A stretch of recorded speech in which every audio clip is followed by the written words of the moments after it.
I may not have a Patreon or some paywalled section of my social media, but you know what? I'm going to let you guys in on a little bit of a scoop here, okay? I'm going to take inspiration of several of the other, high-profile channels and pages that are out there, and, I'm going to let you in on a little something that I've figured out about Star Wars out here. It's a little bit fragmented and a little bit scattered at the time, okay? You know what? Hey, take that with a grain of salt. It is, in fact, just a rumor after all, okay? I don't have any confirmation, okay? But I've also heard that Kathleen Kennedy is going to be fired any minute now. Dave Filoni and Jon Favreau have already kicked her off this set to the upcoming Dave Filoni movie, and it's just everything is going swimmingly, okay? Star Wars is totally back. We've never been so back, guys. But in all honesty, it's like, how many projects are theoretically out there in the ether? Okay, we know for sure Mandalorian and Grogu is going to be the next Star Wars thing that is coming out, okay? You might get that Maul Shadow Lord animated show that is probably going to be the most popular Star Wars animated series, but at the same time, there were 3 or 4 seasons of Bad Batch, and how many times has anybody even spoken about the multiple seasons of Visions that have been out there? So yeah, cool, you're going to be the tallest midget. Good for you. But Ahsoka season 2, I mean, like, they've been filming for a minute, and do we even have a definitive release date on that one? You would have thought, just because Star Wars has put out nothing post Andor this year, they would have something for the second half of the year. It's kind of like Marvel. Okay, cool, Wonder Man's coming out in December. Okay, what after Fantastic Four, a week later, you put out that stupid Eyes of Wakanda series that 6.2 social media accounts talked about, and nobody watched at all whatsoever. Cool, good planning on that one. So I would have thought, okay, I would have swore the way that they were hyping it up at Star Wars Celebration this year, we would have got something. We would have got Ahsoka season 2 trailer, cast announced, something like that. But no, nothing. Just a lot of speculation, a lot of head scratching, and a ton of rumors. And well, we've talked about a fair few of the rumors recently. Let's talk about the more tangible stuff this time around, where the franchise is headed and why it is they're heading for an undeniable collapse in next year. So you got Simon Kinberg, who was that earlier this year? God, everything is really just starting to run together, but I think it was earlier this year.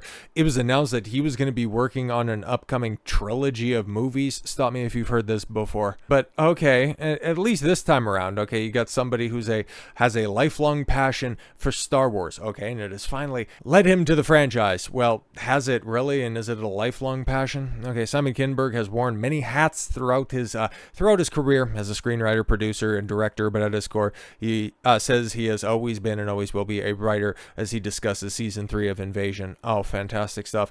I'm a writer. Everything else I've done in my career, I've learned how to do, but if I was not being paid to be a writer, I would still be writing. Well, if you're working at Lucasfilm, it's like taking an unpaid internship. It's funny how much they waste on CGI slop and untalented producers, but how they treat their writers and some of their lower profile stars, well, that's another topic for another time. But yes, from childhood fan to Star Wars creator, oh yes, that pipeline, we see this all the time, right? Just like how Leslie Headland, director, producer, creator, writer, everything that you possibly could be for The Acolyte last year. God, that was a fun time. But yes, how her favorite Star Wars growing up was all the Star Wars.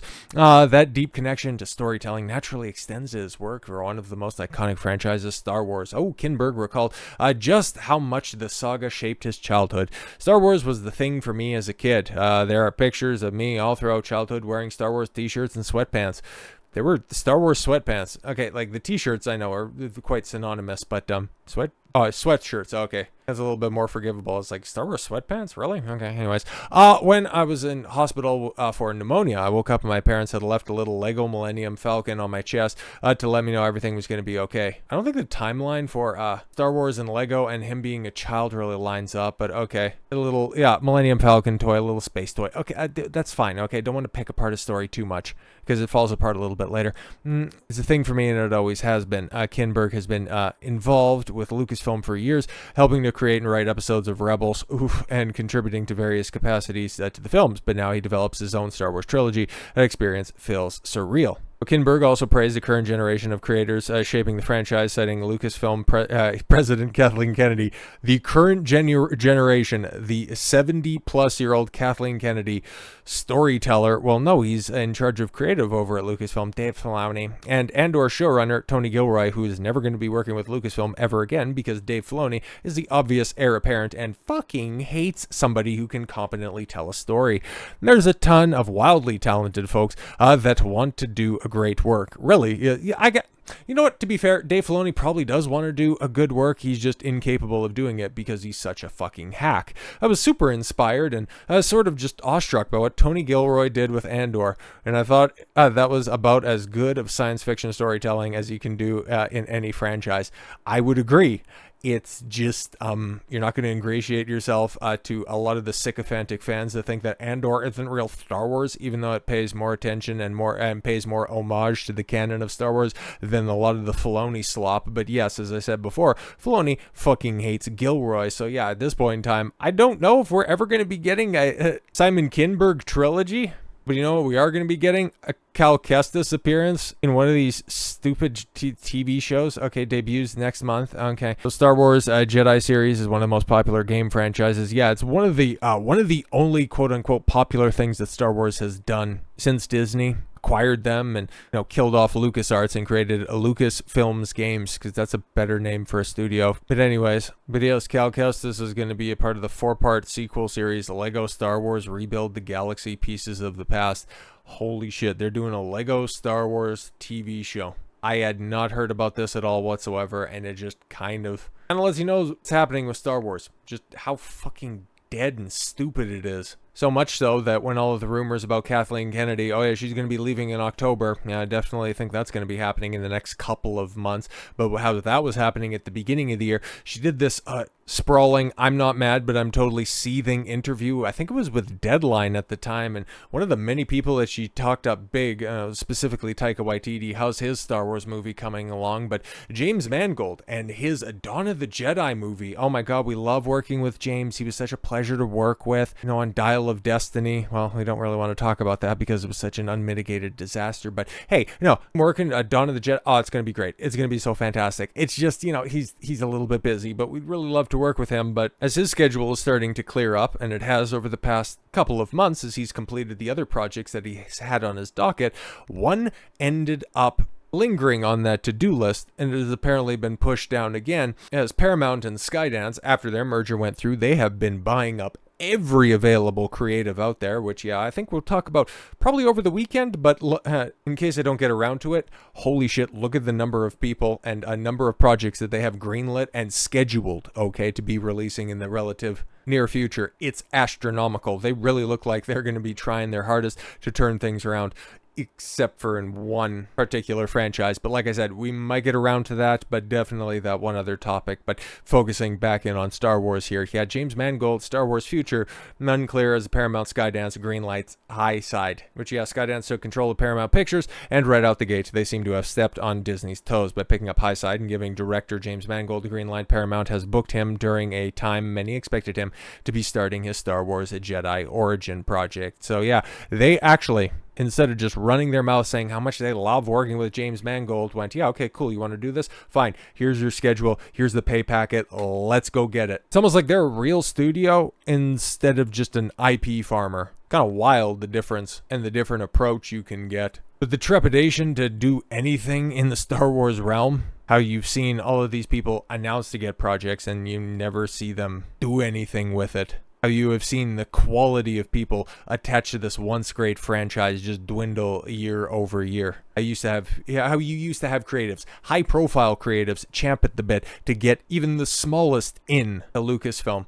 And now you can't back up enough dump trucks filled with money to get anybody on board. That's the amount of damage you have done to this brand. And a lot of it kicked off, I would say, with Solo. Because, okay, you could mask the failure of this film, and mostly because nobody talks about it anymore. But yeah, it was just that weird detour that Star Wars took when it was telling the sequel trilogy, okay? Because TFA came out in 2015. Yeah, this December. I think it came out in December. It marks the 10-year anniversary of one of the most overrated films of all time. Made over $2 billion, okay, and it was just a Xerox of A New Hope. But yeah, it passed a smell test for enough people. And then Rogue One came out, and that was a little bit different, but it was riding high off of the $2 billion success of The Force Awakens.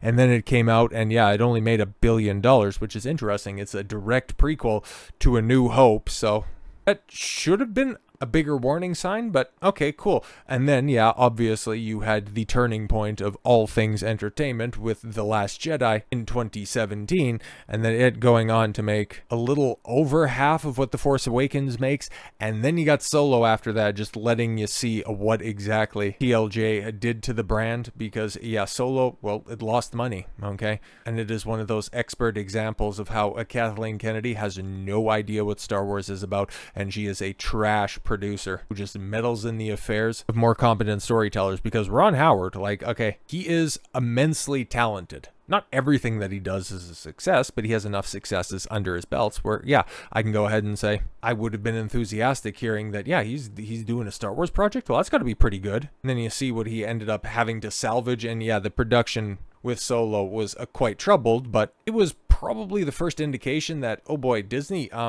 you guys really are fucking up Star Wars in record time, and if you don't course correct here, yeah, things are going to be going south at a historical rate. And lo and behold, that's exactly what happened. But now Ron Howard is talking about that little epoch in time, that 2018 nightmare was Solo, a Star Wars story. And well, he says that Solo's creative clash is still just a shame.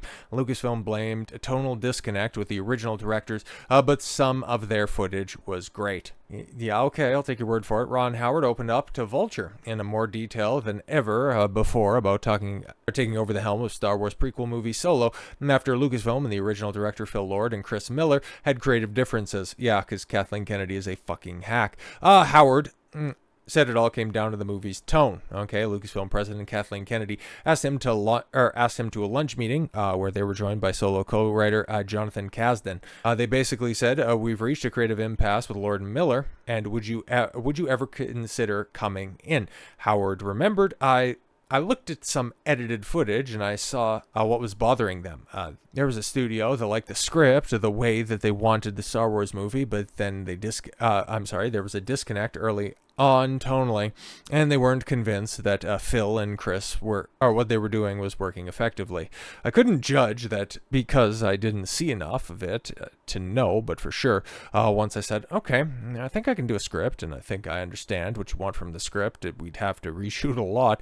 I looked at the whole movie and then pointed out some things that I thought were great, and Phil and Chris were incredibly gracious throughout that process. They were just seeing two different movies, so I came in, had a blast, and there's nothing personal about the film whatsoever. It's just a shame. I can't wait for Phil and Chris's next movies. Yeah, because Lord and Miller, yeah, they're quite good at what they do. And again, like if they had to take, and especially on the origin film for Han Solo, like that also, like that could have been pretty good. You know, the rogue scoundrel flying about the galaxy. Yeah, that could have been really good. But of course, because, you know, those two guys could see the bomb on the horizon, they decided to get out of town, and I don't know what they went to work on afterwards, but whatever it is, had to have been more successful than Solo. And while it's not necessarily going to tarnish the reputation of Ron Howard, it is going to shake his confidence. So to have him sat down, or to have him given some words of encouragement by George Lucas himself, I mean, he'll probably do a better job of repairing any of the damage brought on by Lucasfilm, or any other reassurances that we'll have him make good in the future. But George Lucas reminded Ron Howard ahead of Solo that Star Wars is for 12-year-olds. No, Gizmodo says for 12-year-olds, but in fact, yeah, George Lucas, where, yeah, for one interpretation of the quote, well, we might as well just look at it, okay, because it's a little bit more... there's a little bit more substance than that. Star Wars, yes, fans have become accustomed to cinematic reshuffling in the years since, yes, 2019's Rise of Skywalker. Oh, God. Just a disaster. That do we even need to tread that well-worn ground? But anyways, yeah. So Howard said, going back to that Vulture interview, chatted with his pal George Lucas while he was still mulling over the gig, and got some telling advice. He wasn't active on the film, but he said, just don't forget, it's for 12-year-old boys. Now, when I see that, okay, when I see that. Well, I know that there's probably some people in the Roblox community that turn their head and go, eh. But no, for regular people, for people that, follow the goings on with Star Wars, and I've said it time and time again, I'm not the biggest fan of Star Wars. I have a healthy respect for the franchise, but most of the shit that Disney is actually, all of the, outside of Andor, the proper Dave Filoni, Jon Favreau, Kathleen Kennedy Star Wars that's out there is unmitigated garbage. And you know what? They forgot that simple sentiment right there. It's for 12-year-old boys. Now, here's the thing, okay? There's a lot of children's content that's out there. There's a lot of good children's content. And if you take a look in the past few years, what are the highest grossing movies at the box office? Exactly. The shit that is made for 12-year-old boys and 12-year-old girls. It's important stuff. And if you do it right, it can be multi-generational. It doesn't just have to be for 12-year-olds. It can be for 24-year-olds. It can be for 36-year-olds. It can be for everybody in between those age brackets. If you do it right, it will resonate throughout history. If George's first approach to Star Wars back in 1977 was, this is going to be a little movie about space wizards intended for 12-year-old boys. Well, you know what? He knocked it out the park, and it has stood the test of time. So yeah, you can think that that's just, George being dismissive, having one of his bad George days where some interviews he'll come out and he'll explain all of the high art interpretations and inspirations for the original trilogy. And then on the other hand, he could just be as dismissive by saying that it's just a simple kid's project. Why are you taking it so seriously? Jar Jar was the key to everything after all, you fucking cocksuckers not understanding it. But yes, just don't forget it's for 12-year-old boys. If you know your core demographic, if you understand your audience, just also, okay, for as much as I'm going to dismiss the failures of not dismiss the failures,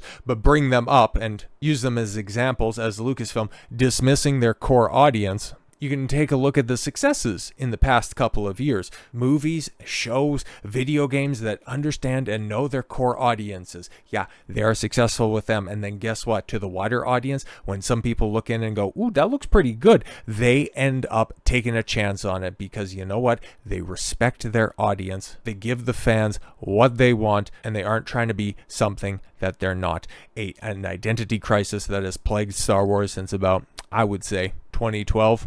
Just so happens to coincide with a certain acquisition. So yeah, Star Wars is as fragmented as ever. Are they going to fix it? Are they going to rebound? Hell no. It's going to get a lot worse before it gets better because you remember, May of 2026, we got another Pedro Pascal movie. Ain't that one going to be great? So with all that said, thank you all very much for the gift of your time. I've been Don Consuelo. I want you to follow your gut and get after it. Take care, everyone.